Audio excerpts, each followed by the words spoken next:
हाय लोगोफोर, नोंथांमोनखौ आं गिबियावनो DSRT film production present YouTube चेनेलाव बरायग्रोना लानाय जाबाय। एक्सुअलि आंनि चेनेलनि केटेगरिसा ब्लगिंनि नङा, थेवब्लाबो आं बे भिडिअनि गेजेरजों फंनैसो बाथ्रा मिथिहोनो थाखाय खालामनाय जाबाय। देरहासार मबाइला लाबोलाय। एक्सुअलि आङो मोनसे कमिउनिटियाव नोंथांमोननो मोनसे बाथ्रा सोंहरदोंमोन। एबारनि खालामनो गोनां भिडिअनि गेजेरजों आरो मोनसेया 1आव दङ रिटार्न अफ दा क्रेजी बस आरो 2आव दङ आंगो बिदा पार्पर। नोंथांमोनाव आं सोंहरदोंमोन, दा गोबाङानो आंगो बिदा पार्परखौ बिहरदों। बेनि थाखाय आं फंनैसो बाथ्रा बुंगोन। दा जोंना बिहरग्राफोरनि मुङा जाबाय रन बसुमतारी आंगो बिदा पार्परखौ बिहरदों। रन बसुमतारीया एबारना इलिसनियाबो आंगो बिदा, ओमफ्राय राजु मुसाहारिया return of the crazy bus, ओमफ्राय सिमां बसुमतारीया आंगो बिदा पर, ओमफ्राय दिनेशा return of the crazy bus, ओमफ्राय SKR बर'आबो return of the crazy bus. बिनिफ्राय हाथरखि ब्रह्मआबो आंगो बिदा परखौ बिहरदों। के बसुमतारीयाबो आंगो बिदा पर। बिनिफ्राय SN क्रिसनाबो आंगो बिदा परखौ बिहरदोंमोन। बिनिफ्राय रैदोमाबो आंगो बिदा, रैदोमाबो। बेनिफ्राय दानिया गोमोथाव बड'आ जोंना 1खौ नाजादों नोंथां होनहरदों, रिटार्न अफ दा क्रेजी बसखौ। बिनिफ्राय बिरसन स्वर्गियारियाबो return of the crazy bus. बिनिफ्राय अलंबार स्टुडिय'आ आंगो बिदा पर, बिमल बसुमतारीयाबो आंगो बिदा। बिनिफ्राय थेबगां बसुमतारीया बुंहरदों जोंना आंगो बिदा परखौ 40 मिनिट बानाय फ्रेन्ड, नायनो मोजां मोनो।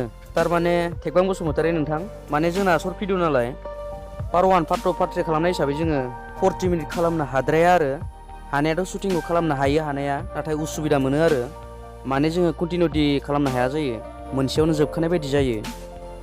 बेनिफ्राय दङ बारहुंखा रामसियारिया आंगो बिदा परखौ लाबोग्रो आदा सना। बारहुंखा रामसियारि फंबाय, साबायखर थाबाय नोंथांसिम कमेन्ट्स हरनायनि थाखाय। दा बेनो, कमेन्ट्सखौ आङो सोजोबाखै, बांसिनानो आंगो बिदा परखौनो वाइट खालामना दं मानसिफोरा। जों आंगो बिदा परखौ खालामनो हाथ'नाय नंला, बेनि थाखाय आं नोंथांमोनाव निमाहा बिहरबाय। आंगो बिदा परखौ जोङो 1 मान्थनि उनावसो खालामसिगोन। जाहोना जाहैबाय जोंना अखा हानायनि जाहोनाव आरो दैबानानि जाहोनाव जोंना बै सनाजुलि टु दखंखुसि थांग्रा लामाया दलङा बायख्लानानै दङ आरो। बिनि थाखायनो गारिबो फैनो हाया, बाइकबो फैनो हाया जानानै दङ। बिनिखायनो आरो जोंना आर्टिस्टफोरा दखंखुसिनि बांसिन दङ नालाय, बिनिखायनो जोङो बिसोरखौ लेंहरनो हायाखै, फैहोनो हायाखै आरो उसुबिदा जानानै दङ। बिनि थाखाय जोङो आंगो बिदा परखौ लाबोथ'नो हाया जानानै दं आरो। बिनिफ्राय आरो सानै आर्टिस्टआ जोंना गुबुनावसो थांना दंहैयो आरो, बिसोरनि थाखायबो जोङो फावसायनो गोनां जादों। दा नोंथांमोननिसिम जोङो लुगैनाय बायदि लाबोनो हानाय नंला, बेनि थाखाय आं निमाहा बिहरबाय। जोङो दा ओरैनो रिटार्न अफ दा क्रेजी बसखौ साननैसो उनाव नोंथांमोननिसिम लाबोनो नाजानोसै। गोबां बिदिनो बेले बेजे सोमजिखायो शुटिंफोरा। दा जों आर्टिस्टफोरखौबो नेनांबाय, आरो अखानि थाखायबो बोथोरनि थाखायबो जोङो नेनांबाय। नोंथांमोना आथुर जाथ'नांला आरो, जों लासैनो हरनोसै। दा आं नोंथांमोननिसिम मोनसे बाथ्रा बुंनो नागिरदों।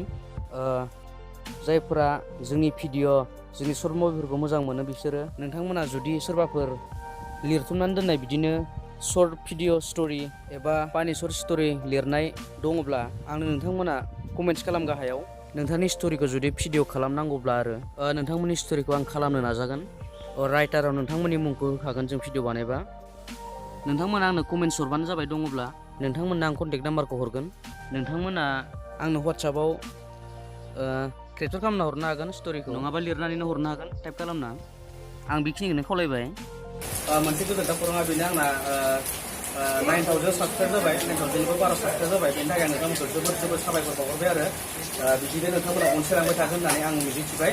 आं मोनसे बाथ्रा नोंथांमोनसिम फोसावनो सानदों। जोंना 2020आव मोनसे मुभि खालामनो नागिरदों जोङो। डिसेम्बरनिफ्रायनो स्टार्ट खालामगोन जों फिल्मखौ। नोंथांमोना थुलुंगा होलांबाय थादों जोंखौ, बिदिनो उन समाव जोङो जाहाथे बे सावथुनखौ मोगथां महर होनो हायो। नोंथांमोना बिदिनो जोंनि बर' सावथुन गुबुनफोरनिखौबो अनसायबाय थादों। जे 2019आव फैनो गोनां बर' सावथुन गुबुन प्रडाक्सननि, बेफोरखौबो नोंथांमोना नायलांदो, अनसायलांदो।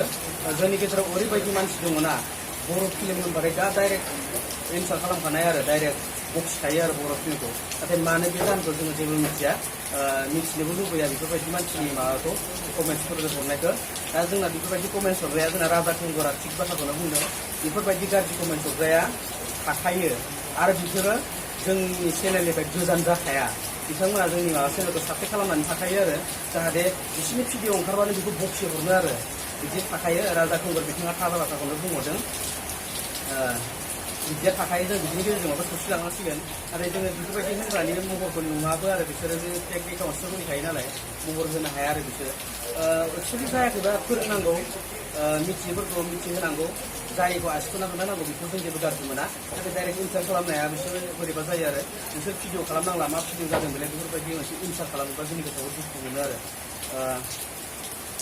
दा बेफोरनो आरो जोंनि माबा नांगौखिनिया आंनि चेनेला ब्लगिं नामोन थेवबो नोंथांमोना गाज्रि मोननांला आं मोनसे बाथ्रा बुंनि जाय बिथांमोना जोंनि भिडिअखौ मोजां मोनखाया आरो इयुनावबो नायनो लुगैया बिथांमोना आंनि माबाखौ चेनेलखौ आनसाबस्क्राइब खालामना ओंखारलांनो हागोन आरो आं बेखौनो खावलायबाय ओमफ्राय सोरबा जुदि गोदानफोर फैदोंबा नोंथांमोना जोंनि भिडिअखौ नायबिजिरदो जायखौ आखिनि जादो मोजां मोनोबा चेनेलखौ साबस्क्राइब खालामनानै जोंजों लोगोआव थादो आरो मोजां मोनाबा आनसाबस्क्राइब खालामनानै बायहेरायाव ओंखारलांबाबो जोंहा जेबो दुखु गैया आरो जों बेखौनो खावलायबाय जेब्लायबो जों इनकाम खालामबाय थाबा जोंनि गोसोआ डाउन जायो आरो थारमाने आं जोबोद कमेन्ट्स फरायो नालाय बेनि थाखाय आं दुखु मोनो बेलेगनि कमेन्ट्स गाज्रि जानायफोरखौ गोसोआव थारमाने दावगानो हानाय गोहोआ गोमालाङो आरो बिनि थाखाय नोंथांमोनखौ खावलायनाय जाबाय सोरबा जुदि मोजां मोनाबा आनसाबस्क्राइब हो आरो भिडिअखौ बोरैबा नुफ्लाङोबा डिसलाइक हो जेबो बाजाया सोरबाफोर मोजां मोनोबा लाइक हो बेनो आरो बेखिनियानो दा जों बेखौनो खावलायबाय बेखिनियावनो आङो बे भिडिअ जोंनि बे सुंद' भिडिअखौ